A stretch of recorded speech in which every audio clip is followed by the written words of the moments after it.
Баршаңызға сәлем, менің каналыма қош келдіңіздер. Бүгін сіздермен бірге осындай духовкада пісетін балықтың рецептімен бөлісетін боламын.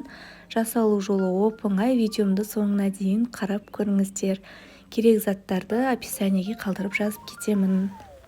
Ең алдымен өзіңізге ұнайтын кез келген балықты осылайынан керек бөлшектерге бөліп алып, оған өзіңізге ұнайтын дәмдеуіштерді қосып, жақсылап маринадтаймыз. Менде бұл жерде тұз, паприка, балыққа арналған дәмдеуіш және қара бұрыш, одан кейін кептірілген жасыл шөптер. Соның барлығын қосып, осылайынан жақсылап бір-біріне жағып, әдемілеп қолымызбен маринадтап, бөлек алып қоятын боламыз.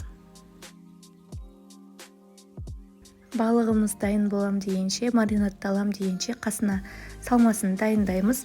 Мен осындай көкөністерді алдым: баялды, сәбіз, помидор, жуа, сарымсақ және картошканы алып, өзіңізге керек бөлшектерге әдемілеп бөліп турап алсаңыздар болады. Сіздерге қалай ұнайды, өздеріңіздің қалауларыңыз бойынша турасаңыздар болады. Және ішіне тәтті бұрыш қоссаңыздар да болады, қырыққабат қоссаңыздар да болады. Кез келген дәмдеуіштерді қосып жасай берсеңіздер болады. Өздеріңіздің жаңағы жегіңіз келетін заттарды барлығын қоссаңыздар болады.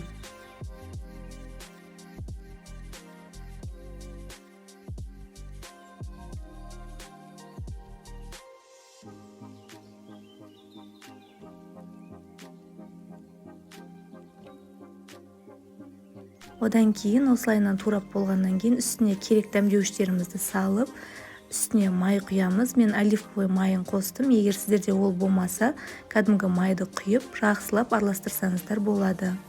Одан кейін табамызға май құйып, астына кішкене осылайынан көкөністерімізді салып, үстіне балықтарымызды жақсылап қойып шығатын боламыз.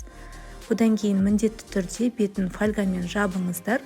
Сол кезде балықтарыңыздың соғы, яғни табаңызда қалатын болады. Аспанға ұшып, жаңағындай кеуіп қалмайды, жүмсақ болып, барлығы сочный болып пісетін болады.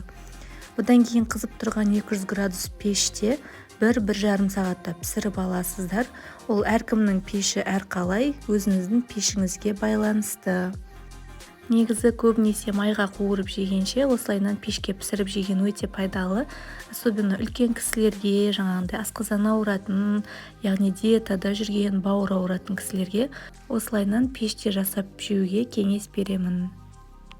Менің каналыма тіркеліп, колокольчикті басып қоюды ұмытпаңыздар. Әр кезде менің новый рецептін шыққан кезде сіздерге уведомление болып баратын болады. Алдағы уақытта оп-оңай дайындалатын, тез және қолжетімді заттардан дайындалатын рецептімен көп бөлісетін боламын. Менің рецептім сіздерге ұнады деген үміттемін. Бұл балықты өздеріңіздің қалауларыңыз бойынша ұсынсаңыздар болады және кез келген гарнирмен ұсынуға болады. Баршаңызға ас болсын.